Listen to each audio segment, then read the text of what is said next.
never understood why people made such a big deal out of housework, honestly. I thought it was kind of hilarious how grown adults could get all stressed over dishes, laundry, or vacuuming. My name's Emily, and if you asked me a year ago, I'd probably have laughed in your face if you suggested that doing chores could ever matter. For me, life was about living, laughing, binge-watching shows, and occasionally tossing a granola bar into the trash instead of washing the dishes. Housework? That was someone else's problem, preferably my husband's. Speaking of him, his name is Jake. Jake's amazing in a million ways, funny, caring, ridiculously handsome, and unfortunately obsessed with cleaning. I mean, who gets excited over vacuum lines in the carpet? Not me, but Jake. Yeah, he gets excited. He's the kind of guy who notices when a sock is even slightly off the laundry pile and will gently, lovingly correct it. At first, I thought it was cute. Then it got exhausting. Our marriage had a rhythm, if you could call it that. I cooked sometimes. If the mood struck me, Jake cleaned more than I did, and we mostly laughed about it. My friends would tease me endlessly, "Emily, don't you feel guilty leaving all the chores to him?" And I'd shrug, because honestly, I didn't. I thought, hey, he's happy, I'm happy, life's great. What could go wrong? One Friday evening, I was sprawled on the couch, scrolling through my phone, watching some cooking show for the fun of it. Not to cook, God, no, but to feel smug about not having to deal with the actual mess. Jake was in the kitchen, humming some random pop song, chopping vegetables like a master chef. I peeked over the couch and smirked. "You know, you could just order takeout," I called out. Jake laughed, but I could see the tiny twitch of his eyebrow. "Nah, I like cooking," he said, and I rolled my eyes. Only Jake would consider cooking dinner while knowing full well it could be simpler to just hit a button on an app. But that's Jake for you, overachiever, perfectionist, secretly a little dramatic when it comes to housework. I spent the next hour lounging, making random comments about his chopping technique, tossing in sarcastic jokes about how dangerous it looked. He laughed along, probably humoring me, probably not noticing the subtle sighs I was missing because I was too busy enjoying my couch kingdom. Little did I know, this patterned me avoiding chores. Him silently doing everything wasn't going to last forever. Life has a funny way of catching up with you, usually when you least expect it. And I was about to learn that lesson in the most unexpected, heartbreaking, and eye-opening way possible. That night, I went to bed feeling victorious, convinced I had mastered the art of doing nothing while someone else did everything. I had no idea the universe was already plotting a little reality check in the form of my own husband, a kitchen, and a few unexpected tears. Asterisk, the next week followed the same routine, me blissfully ignoring chores, Jake quietly doing everything, and our little domestic dance continuing like some kind of well-rehearsed comedy. Except, I started noticing tiny things, nothing huge, just little hints that maybe Jake was tired. But I was too caught up in my own world to really pay attention. For instance, one evening, I came home from work and the house was immaculate, I mean sparkling.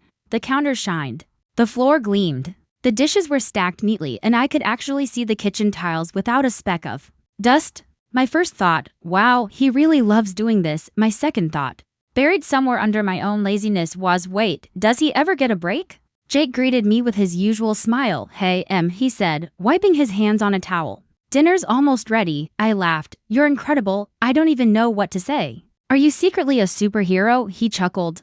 But there was something in his eyes that made me pause for just a fraction of a second. Fatigue, maybe, or frustration. I didn't think too hard. I was too busy kicking off my shoes, plopping onto the couch, and scrolling through my phone. But over the next few days, more subtle things started to pile up, like when I noticed he had left a note on the fridge. "Emily, please do the laundry tomorrow. Love, Jay." It wasn't a complaint, not even close, but it was different. Usually, he just did it himself without a word. And then there was the way he seemed to move slower in the evenings, pausing mid-task to rub his temples or stretch his back. I caught him one night staring blankly at a pile of laundry, his shoulders slumping like he was trying to carry the weight of the world. "You okay?" I asked, finally setting my phone down. "Yeah," he said quickly, forcing a smile. "Just a long day." But I could tell, I could see it. He was exhausted, worn down, not from work, but from trying to manage everything at home while keeping up this happy facade for me. And somehow, even in my semi-lazy haze, that tugged at something inside me.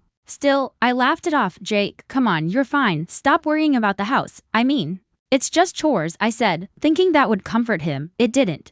He just nodded and went back to folding laundry. Silently. It was like the first crack in a dam I didn't even know existed. Little things, moments I brushed off as nothing, were quietly adding up. He was putting himself second, sacrificing his own comfort, and somehow managing to keep our home together. while I floated through life, oblivious, and I didn't notice how heavy the silence in our home had started to feel.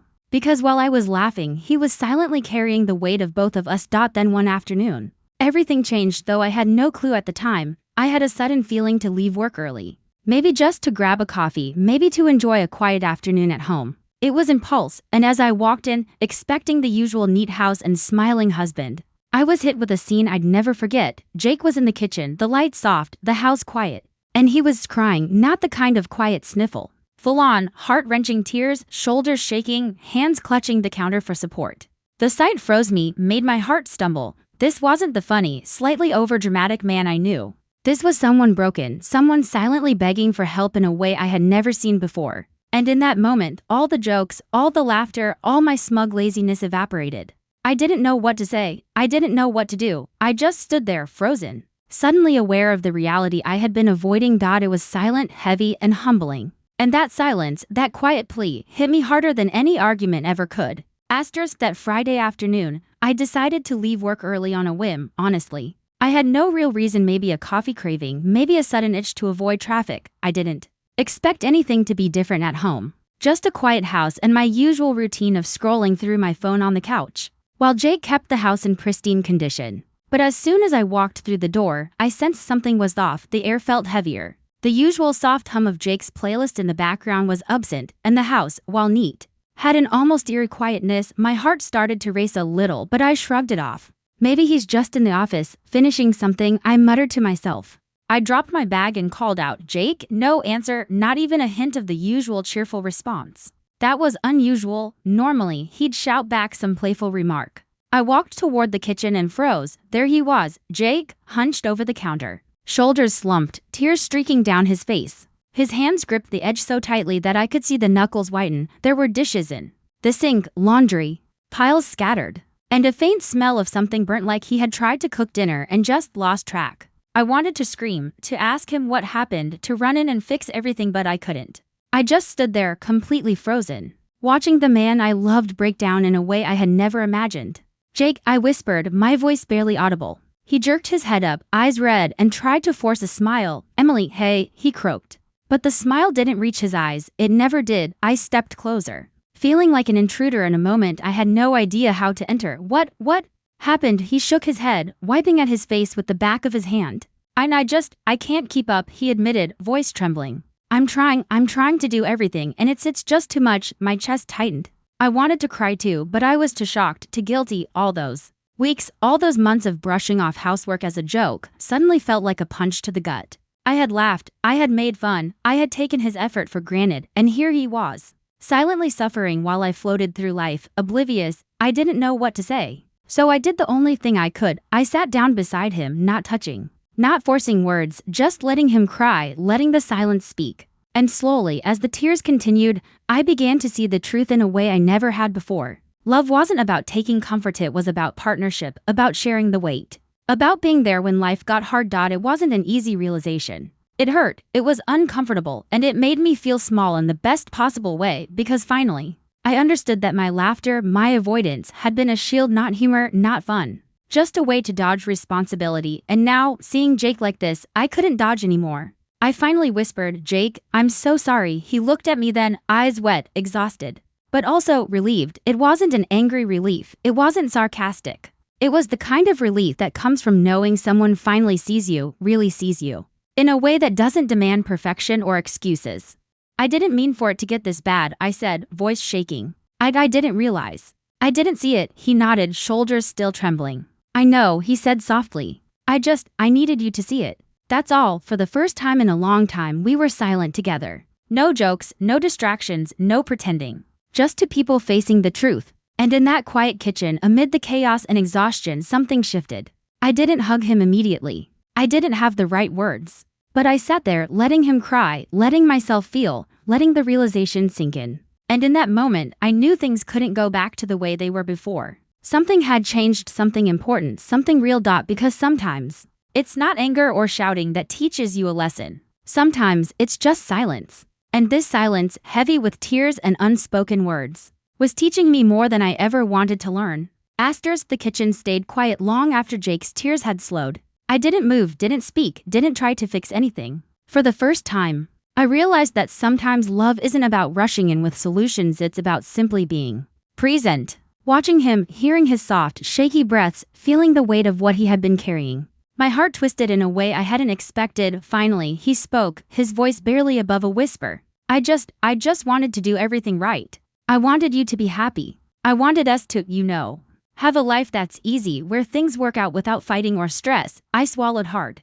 Jake, you've been doing all of that, haven't you? I asked, my voice trembling. While I was, pretending chores were a joke? He shook his head. No, Emily, I didn't want to make you feel guilty. I thought I could handle it all. I thought if I just worked harder, kept everything perfect, you'd never have to notice. You'd never have to see how much it hurt sometimes. Hearing him say that made my chest ache. I wanted to reach out, to touch him, to somehow erase the weeks of my indifference, but I couldn't. There were no words that could just undo the weight of what I had overlooked. I finally whispered, Jake, I'm so sorry. I didn't see it. I didn't realize what you were doing for us, for me. For us both. He looked up at me then, eyes red but soft. And there was a flicker of hope in his expression. It's not just about the chores, he said. It's about teamwork. About knowing we're in this together. And maybe I was hoping you'd see it before it got this far. The truth hit me like a lightning bolt. Love wasn't about comfort. It wasn't about avoiding responsibility or taking shortcuts. Love was messy. Love was teamwork. Love was showing up, even when it was hard, even when you were tired, even when you felt like nobody was noticing. And I realized I hadn't been showing up. Not really. I had been floating, enjoying the perks of a clean house and a happy life without giving much back. And now, seeing him cry, seeing him carry it all alone, I felt something break inside me. A combination of guilt, shame, and something else. An awakening. I took a deep breath. Jake, I don't know how to fix this. I don't know if I can just change overnight. But I want to try. I need to try. We can't keep doing this to each other. He nodded, a small, tentative smile forming on his face. That's all I needed, he said softly. I don't need perfection. I just need you to be here. With me, not against the chores, not avoiding them, but with me. And in that moment, I understood something deeper than any joke or lazy excuse could teach me. Love isn't about avoiding hardship. It's about facing it together. It's about picking up a mop when you don't feel like it.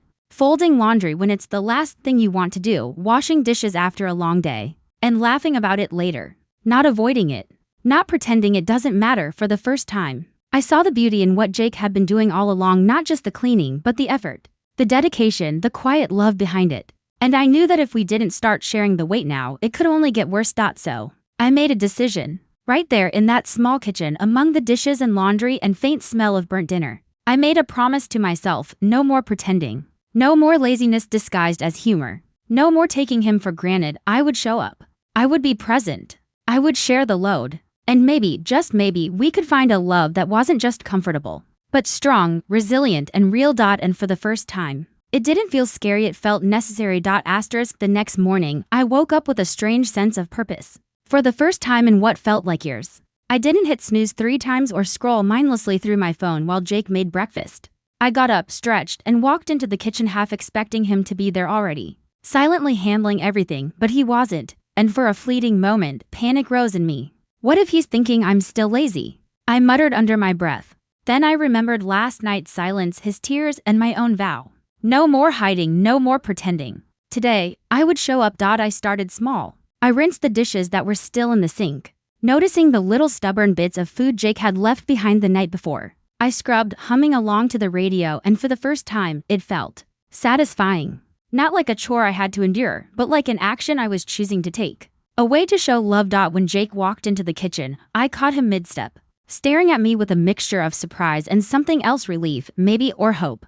Good morning, I said softly, trying to keep my voice steady. Morning, he replied, voice still hoarse from crying the night before. He leaned against the counter, watching me with those earnest eyes of his. You're actually doing dishes? I laughed nervously. Yeah, I figured it's time I start pulling my weight. He smiled, a real, genuine smile, and for a moment, the weight of the past few weeks lifted slightly. It wasn't gone, but it felt lighter because I was finally contributing. Over the next few days, I kept the momentum going. I cooked breakfast while he did the laundry. I folded clothes with him sitting nearby, cracking jokes to make him laugh. I cleaned, vacuumed, and even tackled the bathroom, a place I had avoided like the plague for years.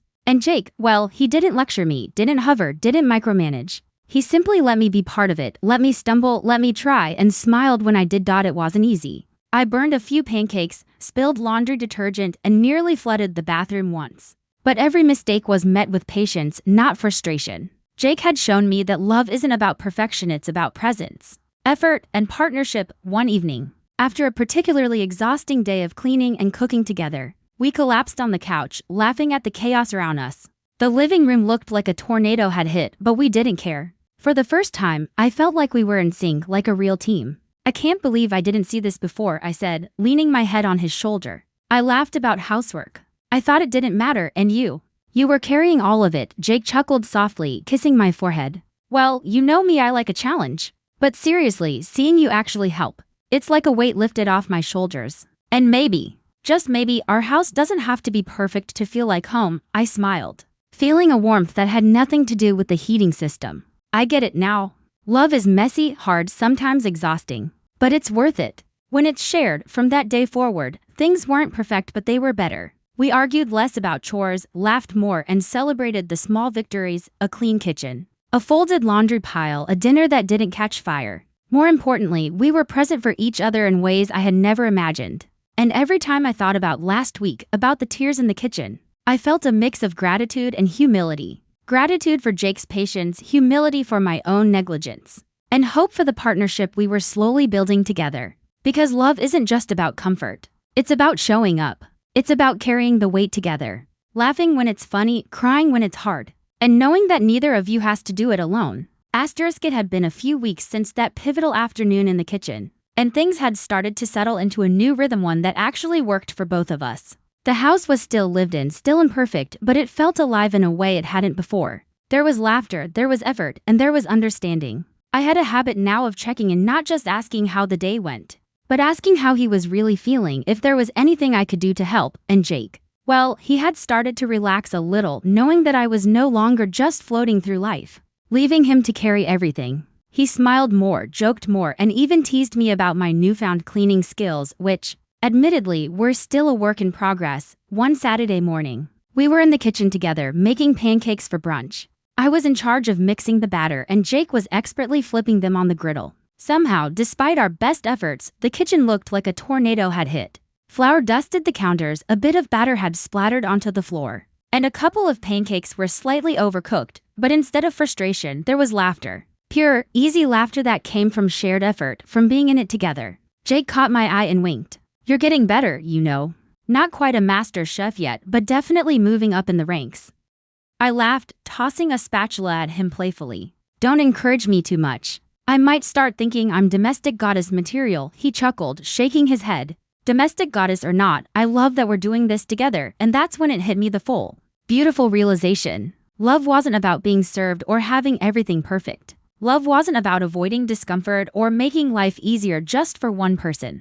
Love was messy and hard and sometimes exhausting. But when it was shared, it became lighter, sweeter, and infinitely more meaningful. Later that day, we sat on the couch, tired but happy, sipping coffee and watching the sunlight stream through the windows. The house wasn't flawless, but it was ours. And the quiet moments, the ones where we didn't have to speak, where we simply existed together, felt more valuable than any perfectly cleaned room ever could. I reached over and took Jake's hand. Thank you, I said softly, for showing me what love really looks like. He squeezed my hand gently. You don't have to thank me, Emily, we're learning together. And honestly, I think this is just the beginning. I smiled, feeling a sense of peace and connection that had been missing for far too long. Yeah, I agreed. The beginning of teamwork, of real partnership, of us. From that day on, chores were no longer a battleground or a joke. They were simply another way we showed up for each other, a symbol of our commitment to the life we were building together. And every time I caught him glancing at me with that quiet, contented smile, I remembered the day I found him crying in the kitchen and how that moment had changed everything. Sometimes, lessons in love don't come from anger, arguments, or dramatic confrontations. Sometimes they come from silence, from vulnerability, from witnessing someone you love give everything even when it hurts, and realizing you've been given the chance to meet them halfway. And when you finally do, that's when love truly feels like home.